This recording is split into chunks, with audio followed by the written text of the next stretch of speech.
Hello friends, this is आकांक्षा और मैं अपने वीडियो में आपका स्वागत करती हूँ। आज मैं पढ़ने वाली हूँ वैल्यूएशन का। इसमें वैल्यूएशन के कुछ शॉर्ट में समरी जानेंगे और वैल्यूएशन के कुछ न्यूमेरिकल्स भी करेंगे। ठीक है, तो वैल्यूएशन में सबसे पहले मैंने फर्स्ट वीडियो में बात की थी कि वैसे वैल्यूएशन होता है क्या है, क्यों करते हैं और उसके क्या पार्ट्स हैं और वैल्यूएशन के मेथड्स क्या हैं। उसी को इसमें थोड़ा सा शॉर्ट में समरी भी इसमें थोड़ा सा शॉर्ट में उसका समरी भी ले लेंगे और बाद में कुछ न्यूमेरिकल्स भी करेंगे। तो सबसे पहले वैल्यूएशन होता है क्या, मैंने आपको बताया था। वैल्यूएशन आखिर हम करते हैं, वैल्यूएशन करते हैं किस लिए? किसी भी अपने एस्टिमेट के कॉस्ट को निकालने के लिए। ठीक है, अगर जैसे किसी भी बिल्डिंग हो गया, ये सब का हमें रेट फाइंड करना है, अमाउंट फाइंड करना है कि आखिर वो अभी कितने प्राइस में वो बिक रहा है या फिर उसे खरीद रहे हैं, बेच रहे हैं, तो उसका हम किसी बिल्डिंग का कॉस्ट आसानी से पता कर सकते हैं। उसका प्रेजेंट वैल्यू अभी कितना है, इससे वैल्यूएशन से ही। तो ठीक है, तो आखिर देखिए पहले क्या है पर्पस ऑफ वैल्यूएशन। मैंने पहले भी बताया था पर्पस ऑफ वैल्यूएशन क्या आता है, पर यहाँ पे बस मैं समरी बता रही हूँ। पर्पस ऑफ वैल्यूएशन क्या होता है? बाइंग और सेलिंग ऑफ प्रॉपर्टी, किसी भी किसी भी प्रॉपर्टी को खरीदने बेचने के लिए भी हम वैल्यूएशन करते हैं। के लिए भी, रेंट फिक्सेशन के लिए भी, लोन के लिए भी, एक्सटेंशन ऑफ फॉर इंश्योरेंस, ये सब के लिए हम वैल्यूएशन करते हैं। मैंने पिछले वीडियो में बताया था कि ग्रॉस इनकम क्या होता है। ग्रॉस इनकम मतलब हमारा टोटल अमाउंट, बिना किसी मतलब जो भी एडिशनल अमाउंट है, करेंट चार्जेस है, बिना उनको घटाए जो हमारा इनकम होता है उसको क्या कहते हैं, ग्रॉस इनकम। ठीक है, अब नेट इनकम को क्या कहते हैं? ग्रॉस इनकम में से सारे आउट गोइंग्स, एडिशनल चार्जेस सबको माइनस कर देते हैं, वो हमारा होता है नेट इनकम। स्क्रैप वैल्यू मतलब जब हम किसी बिल्डिंग को डिसमेंटल करके उसमें से जो ईट, ब्रिक्स, रॉड्स, टिम्बर ये सब मिलता है और जब उन्हें बेचते हैं तो जो वैल्यू हमें प्राप्त होता है उसी को क्या कहते हैं, स्क्रैप वैल्यू। और सैल्वेज वैल्यू उसे कहते हैं जो हमारा प्रॉपर्टी का वैल्यू, जो अभी प्रेजेंट वैल्यू है तो हमारे प्रॉपर्टी का, उसे क्या कहते हैं, सैल्वेज वैल्यू। ठीक है, ये ज्यादातर इंडो फर्टिलिटी पीरियड के टाइम में मतलब जो हमारा वैल्यू बच जाता है, ज्यादातर 10% ही बचता है, स्क्रैप वैल्यू ही सैल्वेज वैल्यू भी समझो लगभग हो जाता है। ठीक है, मार्केट वैल्यू होता है जो प्रॉपर्टी का फिलहाल दाम है मार्केट में। ठीक है, उसे क्या कहेंगे, market value. Book value total cost minus annual retention and maintenance. ठीक है, इसे क्या कहेंगे, रेटेबल वैल्यू। बुक वैल्यू वो होता है जो कि ना हमारा प्रॉपर्टी का हर साल जो कॉस्ट होता है वही होता है हमारा रीटेबल वैल्यू। ऑब्सोलेंस क्या होता है? जब हमारे बिल्डिंग में कुछ खराब, मतलब हर साल तो कुछ हमारे बिल्डिंग में कुछ ना कुछ खराब, 5 साल तो मानते हैं हमारे बिल्डिंग में कोई डिफेक्ट नहीं आएगा, पर 5 साल के बाद हमारे बिल्डिंग का कुछ ना कुछ कभी कभी खराब होने लगता है, तो उसी चीज को हम क्या कहते हैं, ऑब्सोलेंस। ठीक है, अब जानेंगे एन्युटी। एन्युटी क्या होता है? एन्युटी 4 प्रकार के होते हैं। Annuity certain, deferred annuity, annuity due, perpetual annuity, ये होते हैं हमारे एन्युटी टाइप। अगर इसके बारे में आपको डिटेल में पढ़ना है तो हमारे वैल्यूएशन के फर्स्ट पार्ट के वीडियो में जाके आप पढ़ सकते हैं। यहाँ पे मैंने पहले बताया, मैं बस समरी बता रही हूँ। कैपिटल कॉस्ट क्या होता है? कैपिटल कॉस्ट मतलब capitalized value. That means I is equal to P N R. यहाँ पे आई मतलब इंटरेस्ट कहा गया है, 100 is equal to P into I, ऐसे हम आई निकाल सकते हैं, यानी कि हम अपना इंटरेस्ट निकाल सकते हैं। फिर यहाँ पे हमारा प्रॉफिट निकाल सकते हैं। कैपिटलाइज्ड वैल्यू हमें हमारे प्रॉफिट को यहाँ पे कहा गया है। ठीक है, ईयर परचेज मतलब एक, मान लो हम हर एक साल कितना इन्वेस्ट करके कितना पा रहे हैं, 1 रुपए, मतलब कितना इन्वेस्ट कर रहे हैं और 1 रुपए पा रहे हैं। ठीक है, ये होता है हमारे क्या, ईयर्स परचेज। सिंकिंग फंड क्या होता है? जो हम एनुअली अपने बिल्डिंग में लगाते हैं, फंड करते कि हमारे इतना लग गया, वो होता है हमारा सिंकिंग फंड। अब मैंने पहले बोला कुछ न्यूमेरिकल्स करेंगे, उसमें से हम पहले हमने समरी कर लिया, अब थोड़े न्यूमेरिकल्स है। जो हमारा सबसे पहला न्यूमेरिकल्स है वो है कुछ इस प्रकार से। A pumping set with a motor has been installed in a building at the cost of 2500। एक पंपिंग सेट हम अपने बिल्डिंग में लगाए हैं, कितने रुपए में, 2500 में। ठीक है, assuming a life of pump is 15 year. मानते हैं हमारे लाइफ पंप का लाइफ क्या है, 15 साल। Work out from the amount of annual, वो पूरे साल काम करता है। Installment of sinking fund required to be deposited to accumulate the whole amount by 4%। हमारा यहाँ पे सिंकिंग फंड में इंस्टॉलमेंट है, इंटरेस्ट क्या लगा है उसका 4%। ठीक है, कंपाउंड इंटरेस्ट हमारा कितना है, 4%। तो यहाँ पे एस कहा गया है हमारे बिल्डिंग में जो पंपिंग सिस्टम इंस्टॉल किया उसके प्राइस को यहाँ पे एस कहा गया है। ठीक है, और आई मतलब हमारा इंटरेस्ट हो गया, नंबर ऑफ ईयर्स। तो यहाँ पे हमारा सारा गिवन है, बस एनुअल सिंकिंग फंड हम ऐसे निकाल सकते हैं, बस इस फॉर्मूले पे पुट करके हम एनुअल सिंकिंग फंड किसी भी व्यक्ति का निकाल सकते हैं। तो आप यहाँ से आराम से निकाल सकते हैं। जैसे आप देख रहे हैं मैंने यहाँ पे निकाला है, एस हमने लिया है 25,000, आई जैसे मैंने बताया इंटरेस्ट हम ये भी परसेंटेज में दिया, परसेंटेज से इसको चेंज करेंगे नंबर्स में, तो हम यहाँ हमारा आएगा 0.04, ठीक है। और फिर बाकी हमने सेम टू किया, जैसे यहाँ पे 1 + 0.04 एंड मतलब हमने बताया नंबर ऑफ ईयर्स, तो यहाँ 15, ठीक है। बस इसे सॉल्व कर रहे हैं, आप अपने कैलकुलेटर से कर सकते हैं सॉल्व इसे। And old building has been purchased by a person. हमारा सेकंड क्वेश्चन ये है, एक ओल्ड बिल्डिंग बाय किया गया है एक पर्सन के द्वारा, ठीक है। कितने रुपए में? Cost of 30 and excluding the cost of the land. यहाँ पे 30,000 में बस वो बिल्डिंग बाय किया है, वहाँ पे उसमें लैंड का पैसा 30,000 नहीं है। लैंड के लिए calculate the amount of sinking fund 4% interest assuming the future life of the building. इसमें लैंड का एरिया नहीं लिया गया है, बस बिल्डिंग का बताया गया है। और वो यहाँ पे सिंकिंग फंड का परसेंटेज कितना लग रहा है? 4%। और इस बिल्डिंग का फ्यूचर लाइफ है कितना, यानी कि अब रहेगा, अब तो सेकंड हैंड हो चुका था, अब रहेगा कितना? 20 साल रहेगा ये, ठीक है। Of the following building 8% of the cost of purchase. और इसका स्क्रैप वैल्यू है 10%, जितना मैं ये लिया उसका 10% हमारा क्या है? Scrap value. तो हम कैसे स्क्रैप वैल्यू, सबसे पहले हम स्क्रैप वैल्यू बिल्डिंग निकालेंगे, जो कि हमारा 10% है बिल्डिंग के कॉस्ट का। तो 30,000 में हम परसेंटेज से उसको मतलब स्क्रैप वैल्यू यहाँ पे निकालेंगे, जो हमारा स्क्रैप वैल्यू कितना है? 3,000। यानी कि हमारा एक्चुअल कॉस्ट ऑफ बिल्डिंग क्या होगा, क्योंकि स्क्रैप वैल्यू तो हम उसमें जाहिर सी बात है माइनस कर देंगे, क्योंकि स्क्रैप वैल्यू तो हम लास्ट में मिलने वाली है ना, वो तो हमारे पास रहेगी। अगर लास्ट तक हम बिल्डिंग यूज कर ईयर्स तक यूज करें तो स्क्रैप वैल्यू हमारे पास रहेगी, इसलिए स्क्रैप वैल्यू का अमाउंट हम इसमें नहीं जोड़ेंगे। और actual cost of building purchase कितना निकालेंगे, क्योंकि हम तो 3,000 तो हमें मिलेगा यहाँ से, क्योंकि हम उतने पैसा लगा रहे तो हम 3,000 पैसा मिलेगा, इसलिए स्क्रैप वैल्यू हम नहीं जोड़ेंगे। तो हमारा एक्चुअल कॉस्ट क्या हो जाएगा? हमारा जो बिल्डिंग का कॉस्ट है माइनस स्क्रैप वैल्यू, इसको हमारा actual cost of purchase of building है कि 27,000 में हमने एक बिल्डिंग खरीदा है, ठीक है, सेकेंड हैंड बिल्डिंग। अब एनुअल सिंकिंग फंड हमने इस फॉर्मूले से निकाला, जैसे हमने फर्स्ट क्वेश्चन में भी कहा करा था, उसी फॉर्मूले से हमने एनुअल सिंकिंग फंड निकाला है। एनुअल सिंकिंग फंड ही हमारा हो जाएगा एनुअल इन्वेस्टमेंट। इतना पैसा हमने इसमें लगाया है, जैसे को मैंने पहले बताया, सिंकिंग फंड ही मतलब होता है जो हम हर एक साल दर साल अपने बिल्डिंग में लगाते हैं। अब डिप्रिशिएशन, अब मैंने अभी तक वहीं तक पढ़ा था नोट्स, और वहां तक के समरी के हमने कुछ न्यूमेरिकल्स, 2 न्यूमेरिकल्स देखे। अब हमारे डिप्रिशिएशन नेक्स्ट टॉपिक है, तो अब पहले थोड़ा सा इसका समरी करेंगे और फिर देन इसके क्वेश्चंस भी करेंगे, ठीक है। पहला समरी है, पहला समरी में पहले यहाँ बताया गया, it is the reduction in 1% of the cost for a building in every year. क्या था? डिप्रिशिएशन हर एक साल 1% होता है हर एक बिल्डिंग में, ठीक है। उसी को क्या कहते हैं? डिप्रिशिएशन। जितना जितना मान लो अभी 1,000 लगा रहे हैं अपने, 1,000 तो कभी नहीं लगाते, मान लो 30,000 का हम बिल्डिंग अभी खरीदे, तो उसमें हम 1% हटाएं तो उसमें से क्या निकलेगा हमारा?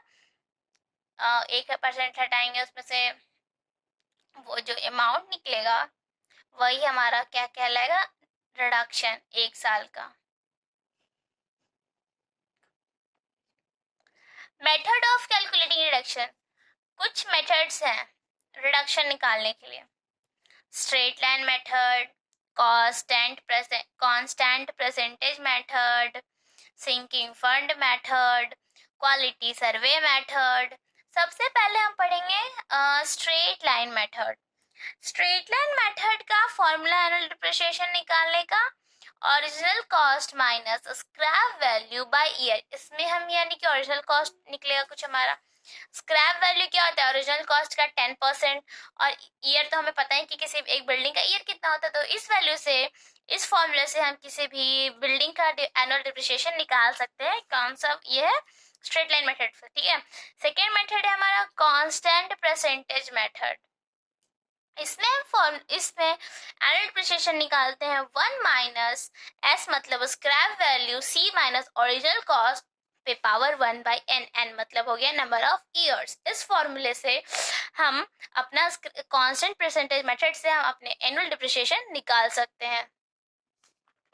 और हमारा तीसरा फॉर्मूला, तीसरा है सिंकिंग फंड मेथड। तीसरा मेथड है sinking fund method. Sinking fund method मैंने आपको अपने पुराने वाले वीडियो में बताया था कि फर्स्ट ईयर में एक ए डिप्रिसिएशन हुआ, तो टोटल डिप्रिसिएशन हमारा ए हो गया। सेकेंड ईयर में हमारा ए प्लस बी हो गया, तो हमारा टोटल डिप्रिसिएशन हो गया 2a+b। थर्ड ईयर में डिप्रिसिएशन हुआ हमारा a प्लस सी, तो हमारा टोटल डिप्रिसिएशन हो गया 3a+b+c। तो ठीक है, यहाँ पे बी सी डी क्या है, हमारे इंटरेस्ट जो हमारे 1 साल के बाद लगने लग जाते हैं हमारे बिल्डिंग में, ठीक है, डिप्रिसिएशन वक्त। अब होता है हमारा फोर्थ टाइप है quantity surveying method. This method is used by the experience person to calculate depreciation. Quantity surveying method बहुत ही एक्सपीरियंस्ड पर्सन यूज करते हैं। सब लोग quantity percentage method, quantity surveying method use नहीं करते हैं, ये एक्सपीरियंस पर्सन यूज करते हैं। Annual valuation of building, annual set is equal to 6% of the original cost of construction. 6% अगर हमारा मान लो 6% एक दिया हुआ है हमारा कंस्ट्रक्शन का परसेंटेज, तो उसका एनुअल कॉस्ट हम निकाल लेंगे, क्योंकि एनुअल कॉस्ट सालाना से कितना लग रहा है उससे निकाल लेंगे हम। अब जानेंगे किसी भी बिल्डिंग के कॉस्ट को कैसे निकालते हैं। How to determine cost from a past record. अगर हमारे पास BOQ पहले का बना, बिल ऑफ क्वांटिटीज बना हुआ है, तो हम अपने बिल्डिंग का कॉस्ट पता कर सकते हैं। अगर नहीं बना हुआ तो बाय डिटेल्ड मेजरमेंट उसका अच्छे से मेजरमेंट करके कि आखिर क्या लगा, कितना लगा, कहाँ लगा बिल्डिंग बन जाने के बाद, उसकी निकाल सकते हैं। Plinth area basic, by our cost is equal to plinth area into the cost per plinth area, इससे निकाल सकते हैं। डिप्रिसिएशन पर ईयर, यानी कि देखिए अब डिप्रिसिएशन आखिर कितना होता होगा हमारे बिल्डिंग में, तो 0 से लेके 5 साल तक हमारे बिल्डिंग में कोई सा भी डिप्रिसिएशन नहीं होता, पर 5 से 10 साल के बीच में 1/2%, यानी कि 0.5% ऑफ डिप्रिसिएशन होता है कॉस्ट का, ठीक है। 10 से 20 साल में 3/4% ऑफ कॉस्ट, एंड 20 से 40 ईयर्स में 1%, एंड 40 to 80 ईयर्स में 1.5% ऑफ कॉस्ट। इतना डिप्रिसिएशन हमारे कॉस्ट का हो जाता है हमारे बिल्डिंग में, ठीक है। अब मेथड ऑफ वैल्यूएशन क्या होता है, रेंटल मेथड, कैपिटल मेथड। कुछ वैल्यूएशन करने के लिए भी कुछ मेथड्स होते हैं, जैसे कि पहला हो गया रेंटल मेथड, जिसमें कैपिटलाइज वैल्यू निकालते हैं। कैपिटलाइज वैल्यू का फॉर्मूला क्या होता है, net income from into years purchase property, first formula ये हुआ। Second, direct comparison with the capital rate used when net income is not known. इसको कब निकालते हैं, डायरेक्ट कंपैरिजन कब निकालते हैं, जब हम used when net income not, इसका यूज कब करते हैं, जब हमारा नेट इनकम हमें पता नहीं होता है। कंपोज विद सिमिलर बिल्डिंग, एक ही प्रकार के बिल्डिंग से बने हुए रहते हैं, तब हम ऐसे इसका यूज करते हैं। तीसरा क्या है, वैल्यूएशन बेस्ड ऑन प्रॉफिट। जब हमारे वैल्यूएशन को प्रॉफिट कहता है होटल सेट, मतलब अगर इस फॉर्मूला को यूज करते हैं जिस बिल्डिंग से हमें प्रॉफिट हो रहा हो, जैसे होटल हो गया, थिएटर हो गया, अगर इसमें कुछ ऐसा कर अगर होटल सबसे हमें प्रॉफिट होता है, तो इसमें वैल्यूएशन बेस्ड ऑन प्रॉफिट ये वाला वैल्यूएशन करते हैं। इसमें कैसे वैल्यू निकलता है, profit into years of purchase. अब क्योंकि प्रॉफिट तो इसमें बहुत होता है और ईयर्स ऑफ परचेज में इंटू कर देते हैं, तो हमारा क्या निकल जाता है, वैल्यूएशन निकल जाता है ऐसे बिल्डिंग का, होटल्स और थिएटर्स के टाइप की बिल्डिंग का। Valuation based on cost, based on original cost of construction. अगर किसी बिल्डिंग के ओरिजिनल कॉस्ट हमें पता है कंस्ट्रक्शन वक्त, तो कंस्ट्रक्शन करने वक्त कितना पैसा लगा है उस पता है, तो हम वैल्यूएशन बेस्ड ऑन कॉस्ट वाले से हम उसका वैल्यूएशन निकाल सकते हैं। ऐसे ही बहुत प्रकार के ये होते हैं, जैसे आप देख रहे हैं development method of valuation, depreciation method, ये सारे हैं। अब इसे क्वेश्चन करेंगे। एक 3-story building is standing on a plot of a land measuring 800 meter square. एक 3 स्टोरी बिल्डिंग यानी 3 तल्ला का मकान है जो कितने लैंड में खड़ा है, 800 मीटर स्क्वायर के लैंड में है, ठीक है। The plinth area of each storey is 400, और सारे बिल्डिंग के स्टोरी का कितना plinth area, 400 metre square. The building RCC frame structure in future life में बी टेकन एज 70 ईयर्स। इसके सारे जो बिल्डिंग के पार्ट है सबका लाइफ कितना लिया गया, 70 years. And the building fetches a gross income, building में हमेशा इतना इनकम हो रहा है पर मंथ 1500 ठीक है, 1500 पर मंथ। तो workout of the capitalised value of the property of the basic is 6%। उसका जो वर्कआउट कैपिटलाइज्ड वैल्यू का जो वर्कआउट है उसका कितना है, बेसिस 6%। सिंकिंग फंड नॉट एल्ड फंड इसका 3%। और assumed cost land taken as 40 per metre square, यानी कि जो हमारा लैंड है उसका रुपीज कितना है, 40 मीटर पर स्क्वायर। अदर डिटेल्स में भी एज्यूम, और जो बाकी डिटेल है वो हमें एज्यूम करना है, ठीक है। जो उसमें नहीं दिया हुआ हमें एज्यूम कर लेंगे, मान लेंगे, हम कुछ भी ले लेंगे। कैपिटलाइज वैल्यू, कैपिटलाइज वैल्यू क्या है का फॉर्मूला क्या था, नेट इनकम इनटू वाईपी, यानी कि years purchase. Net income gross income minus आउटगोइंग्स, मैंने पहले बताया। ग्रॉस इनकम का फॉर्मूला क्या होता है, gross income is equal to, यहाँ पे हम 1500 अपने मन से मान लिया है, नेट इनकम इंटू 12, ये हो गया हमारा ग्रॉस इनकम। नेट इनकम में पता नहीं है, आउटगोइंग हमें पता नहीं है, इसलिए हम कैपिटलाइज वैल्यू नहीं निकाल पाएंगे। तो यहाँ पे सबसे पहले और सारी चीजें जो हम निकाल सकते हैं वो निकाल लेंगे, जैसे कि cost of repair. Cost of repair कितना होता है, मान लो किसी बिल्डिंग अगर रिपेयर करना तो कितना होता है, 1/2 इंटू ग्रॉस इनकम, ठीक है। म्युनिसिपल टैक्स 20% लग रहे हैं, ये सारे हमारे क्या गए हैं, माने गए हैं। 20% लग रहे हैं ग्रॉस इनकम की, municipal tax 20% of gross income, यानी कि property tax of 5% of the gross income. ऐसे सारे इंश्योरेंस पे 0.5% ऑफ ग्रॉस इनकम। तो ऐसे ऐसे हमारे न्यूमेरिकल्स बनता जा रहा है, समझ में तो आ ही रहा होगा। ये हमारा ग्रॉस इनकम है, और इसको हम परसेंटेज में 0.5 को परसेंटेज में बदले हैं, ठीक है। परसेंटेज में था, इसको नंबर में बदला, सॉरी। और ऐसे ही मिसलेनियस भी निकाला गया जो कि हमारा 2% ऑफ ग्रॉस इनकम है। सिंकिंग फंड भी ऐसे निकाला गया है जिसमें हमें सब कुछ पता है, एसबी में पता है, आईवी इंटरेस्ट भी पता है, ये सारे हमारे गिवन है, ये हमें एज्यूम नहीं करने पड़े, ये सारे गिवन है। टोटल आउट गोइंग कितना है, यानी कि टोटल आउट गोइंग कितना है, यानी कि जो भी लग गया उसके अलावा वो हमारे सारे आउट गोइंग हो गए, जैसे कि जो हमने शुरू में ही इधर ही निकाला है, cost of repair, municipal taxes, ये सब जो निकाला है, इन सब हमारे आउट गोइंग है। तो इन सबको एक साथ ऐड कर देंगे, फिर नेट इनकम निकालेंगे कैसे, gross income minus out going. Gross income में पता था, ये सारे जो हमारे हो गए आउट गोइंग, तो हमारा नेट इनकम में पता चल जाएगा। अब नेट इनकम पता चल गया, तो अब हम नेक्स्ट निकालेंगे एल्ड परचेज। एल्ड परचेज का फॉर्मूला होता है 100 बाई इंटरेस्ट, ठीक है। तो ऐसे हमारा एल्ड परचेज पता चल गया, तो हम कैपिटलाइज वैल्यू खुद पर खुद निकालेंगे, क्योंकि नेट इनकम पता चल चुका है, एल्ड परचेज पता चल चुका, तो हम अब कैपिटलाइज वैल्यू भी निकाल लेंगे। अब cost of fund, cost of fund यानी कि कितना लगा होगा, area of land into area price of land.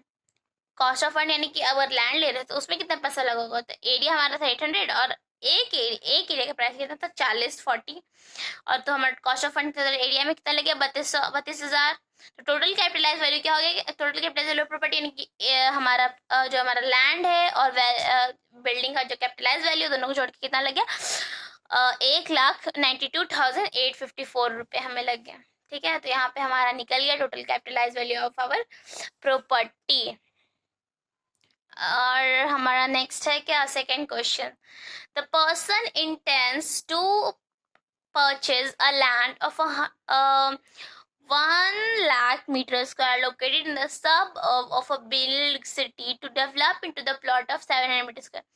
एक परचेज है, एक पर्सन है, ठीक है, वो परचेज करता है एक लैंड 1 लाख में, जो सब एरिया में लोकेटेड है, एक बहुत ही अच्छा डेवलप्ड सिटी है। ये प्लॉट कितने में स्थित है, 700 मीटर स्क्वायर में स्थित है ये प्लॉट, इतना ही दूरी में वो प्लॉट है।